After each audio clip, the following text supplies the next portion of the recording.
Olá! Bem-vindos a mais uma conversa aqui no nosso espaço. Hoje a gente vai investigar um nome que aparece na Bíblia de um jeito, assim, bem intrigante. Samir. Olá. Pois é, o curioso é que não é uma pessoa só ou um lugar só, né? Exato, são múltiplas referências, duas cidades e até uma pessoa tem esse mesmo nome. Fico pensando como é que um nome assim pode ter identidades tão diferentes num texto tão antigo. É uma boa pergunta. Mostra um pouco da complexidade desses registros. E é isso que a gente quer explorar hoje. Desvendar quem ou o que foram esses Samir. Que histórias estão por trás dessas menções, que às vezes são bem curtinhas, né? Sim. A nossa fonte principal para essa análise é um artigo bem interessante do Diego Pereira do Nascimento, lá do site Teológico Clube. Ele compilou bastante informação. Legal, então nossa missão aqui é mergulhar nessas referências, tentar entender a importância delas, ou quem sabe a falta de importância, né, dentro da narrativa bíblica toda, usando as pistas do texto e da pesquisa. Bom, vamos lá desempacotar isso. Bora. Vamos começar pela primeira, Samir. Uma cidade. O que já chama atenção é que, apesar de ligada a um juiz, o Tolá, a gente sabe muito pouco sobre esse lugar. É quase uma menção de passagem na Bíblia. Exatamente. A referência principal está lá em Juízes capítulo 10. Diz que o Tolá morava e foi sepultado em Samir, na região montanhosa de Efraim. Certo, região montanhosa de Efraim. Isso é importante, né? Foi uma área central para as tribos do norte. Sim, muito importante. Mas olha que curioso, o texto não diz exatamente a qual tribo Samir pertencia. Poderia ser Efraim mesmo, que era a tribo dominante ali, ou talvez a vizinha Benjamim. Ah, tem essa dúvida ainda. Tem.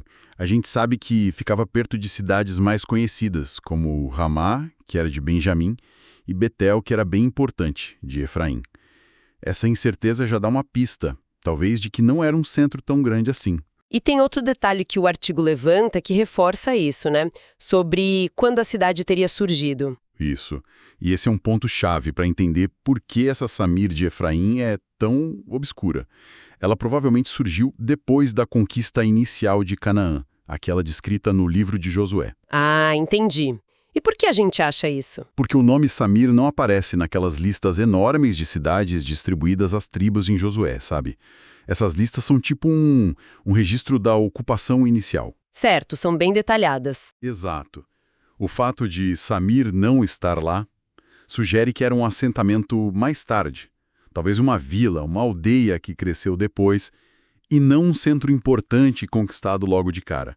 Isso explicaria a aparente falta de relevância política, militar ou econômica. Faz todo sentido.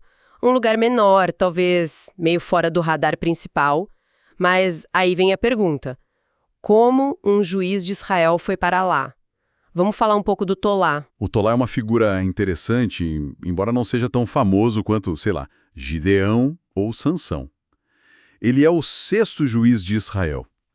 Filho de Puá, neto de Dodô, da tribo de Issacar. Issacar. Mas morando em Efraim, que curioso. Pois é, fora do território tradicional da tribo dele. Ele assume a liderança depois daquele período caótico do Abimeleque em Siquém, lembra? Nossa, Abimeleque. Aquela história bem pesada, né? Tentativa de monarquia, matando os irmãos, guerra civil. A interpretação mais comum é que o papel do Tolá foi meio que apagar esse incêndio, sabe? Trazer um pouco de calma. Pacificador, então. É o que parece. Juízes 10 diz só que ele se levantou para livrar a Israel e julgou por 23 anos. Não fala de grandes guerras, nem nada heróico. Dado o contexto do Abimeleque, a gente acredita que a função dele foi mais reconciliar as tribos, restaurar a ordem. E talvez morar numa cidade pequena e neutra como Samir, em Efraim, ajudasse nessa tarefa. E aí que fica mais interessante ainda, porque apesar da cidade ser obscura e o juizado dele talvez mais discreto, o texto faz questão de dizer que ele não só morou lá, mas foi sepultado em Samir. É verdade. Um cara que jogou Israel por 23 anos, ser enterrado numa cidadezinha assim, aparentemente sem expressão. O que será que isso quer dizer? É uma ótima pergunta. E a resposta não é simples. Por um lado, Pode ser uma ligação pessoal forte dele com o lugar, né? Mesmo não sendo da tribo dele. Talvez ele se estabeleceu ali por algum motivo que a gente não sabe. Uhum. Por outro lado, como o artigo sugere, essa conexão com um lugar pequeno pode talvez indicar que a influência dele era mais regional, não tão ampla quanto a de outros juízes. E o mais revelador é o que vem depois. Que é nada, a cidade some. Exatamente isso. Depois da morte e do enterro do Tolá, nunca mais se ouve falar dessa Samir de Efraim na Bíblia. Silêncio total. Nossa. A hipótese mais provável, que o artigo também aponta, é que a cidade talvez dependesse um pouco do prestígio do Tolá para ter alguma relevância. Com a morte dele, entrou em declínio. Ah, pode ser. Os habitantes devem ter migrado aos poucos para centros maiores, mais seguros, com mais oportunidades como Betel, Siquém, talvez até Jerusalém, que começava a crescer. É um exemplo de como a sorte de um lugar pequeno podia depender de uma única pessoa. Uma história de ascensão e queda bem silenciosa, né? Quase uma nota de rodapé na história maior. Mas essa não é a única, Samir. A Bíblia fala de outra cidade com esse nome. Sim, e essa tem uma história bem diferente. Completamente diferente, né? Em localização, contexto. Exato. Essa segunda Samir ficava lá no sul, no território que foi dado para a tribo de Judá. E, diferente da primeira, essa está na lista de cidades de Josué 15, versículo 48. Faz parte da herança de Judá na região montanhosa. Ah, então essa já estava no mapa desde o começo da ocupação israelita, digamos assim. E onde ficava exatamente? A lista de Josué coloca ela perto de outras cidades como Jatir e Socô. Isso é na parte sul das montanhas de Judá, mais ou menos perto da fronteira com os filisteus, provavelmente naquela região de transição, a Cefelá. Cefelá, as colinas mais baixas, né? Entre a planície da costa e as montanhas de Judá. Isso mesmo. Uma área historicamente importante, sempre disputada. O artigo até lembra que foi por ali que Davi se escondeu quando fugia do Saul. Dá uma ideia do terreno, do ambiente estratégico. Entendi. E tem outro detalhe importante sobre essa Samir de Judá. Diferente da de Efraim, essa cidade provavelmente já existia antes dos israelitas chegarem. Ah, é? De quem seria? O artigo sugere que pode ter sido fundada pelos cananeus, que moravam lá antes, ou talvez até pelos filisteus, e só depois passou para o controle de Israel. Então, olha só, uma cidade com história pré-israelita, numa localização de fronteira, uma área de atrito constante com os filisteus, bem diferente da outra Samir, né? Muito diferente. Viver ali devia ser tenso. A proximidade com os filisteus era uma ameaça constante. Conflitos, ataques, instabilidade. Imagino. Essa localização, apesar de talvez ser estratégica para controlar rotas ou como um posto avançado, era perigosa. E essa tensão na fronteira pode ter sido decisiva para o destino da cidade. E falando em destino, o que aconteceu com ela? Sumiu também. É o que parece. Assim como a do norte, essa Samir de Judá também some dos registros bíblicos depois da menção em Josué. A gente não ouve mais falar dela nos livros de Reis ou Crônicas. Que coisa! E para aumentar o mistério, a localização exata hoje a gente não sabe. O artigo menciona uma sugestão, um sítio arqueológico chamado Kirbet Samara. Mas o próprio artigo diz que essa identificação é incerta, sabe? Talvez não bata direitinho com a descrição bíblica das cidades vizinhas ou com o que acharam lá. Que interessante!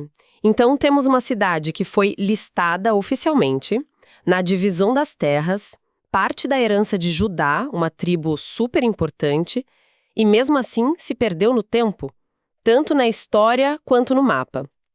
Isso diz muito sobre como a história é preservada ou não, né? Com certeza.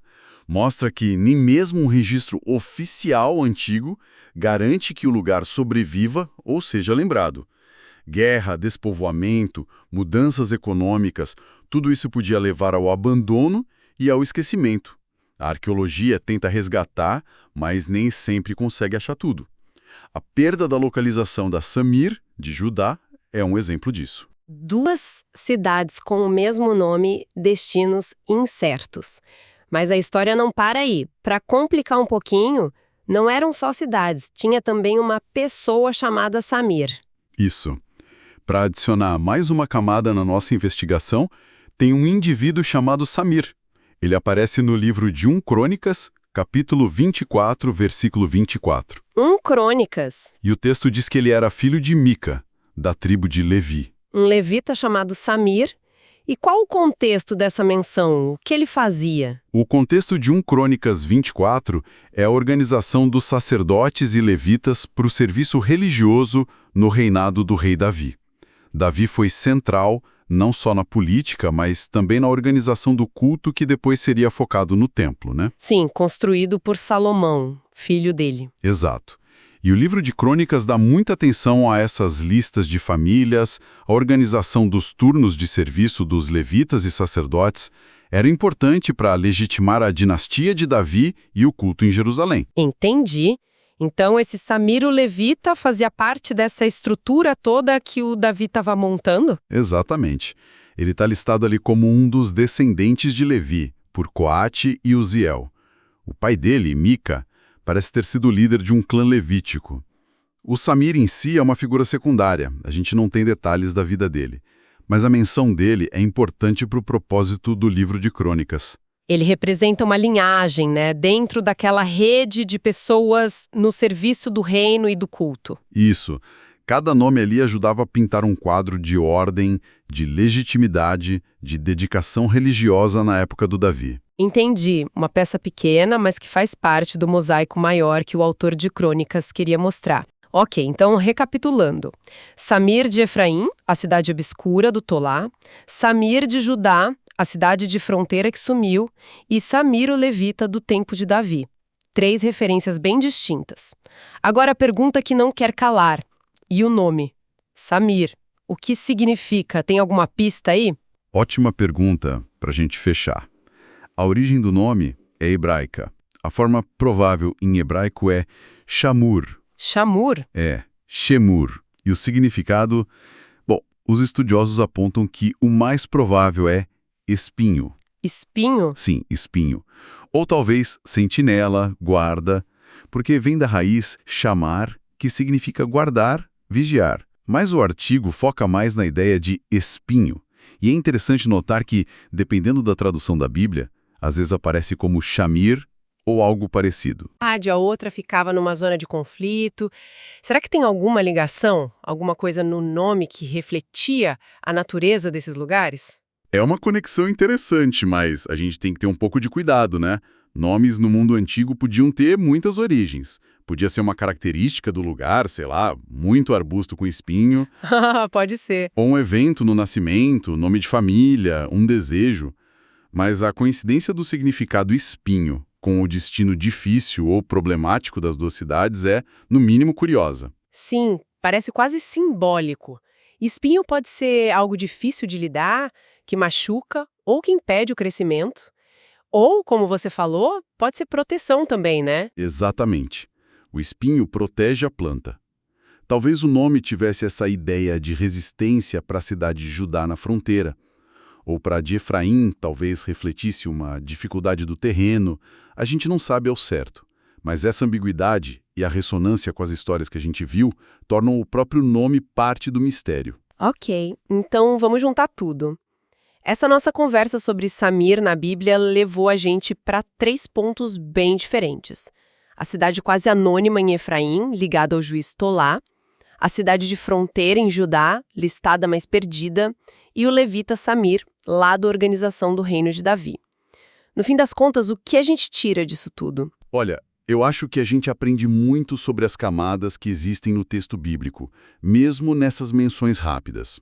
Esses Samir dão pra gente uns vislumbres bem legais de partes da vida no antigo Israel que nem sempre recebem atenção. Tipo o quê? A gente vê a realidade dos povoados menores e como dependiam de figuras locais como a Sami de Efraim, com o Tolá. Percebe a complicação da divisão das tribos, os desafios de viver em áreas de fronteiras perigosas como a Sami de Judá, e lembra da importância das genealogias e da administração para o reino, mesmo que seja só um nome numa lista, como a Samir levita. Ou seja, mesmo os detalhes, os figurantes ou os cenários secundários têm suas histórias e ajudam a compor um quadro mais rico e complexo. Não é só sobre reis e profetas famosos. Exatamente. Mostra que a Bíblia é essa coleção de textos que refletem tempos, lugares e preocupações diferentes. E olhar para essas referências menores ajuda a gente a apreciar essa diversidade toda, a complexidade do mundo que o texto descreve. São peças de um quebra-cabeça que, mesmo faltando algumas, ajudam a formar uma imagem mais cheia de nuances. Muito bom. E para deixar uma provocação final, talvez voltando ao significado, se Samir pode ser espinho, e a gente pensa no destino dessas cidades, uma que some, talvez por falta de raízes fortes depois do Tolá, e a outra vivendo sob a ameaça espinhosa da fronteira, fica a reflexão. Como é que nomes e lugares, mesmo os pequenos ou esquecidos, podem ecoar temas que são tão persistentes na experiência humana e na própria Bíblia? Temas como desafio, resiliência, perigo, a fragilidade da memória e o esquecimento que o tempo traz. Fica aí para a gente pensar em como até os espinhos da história têm algo para nos ensinar.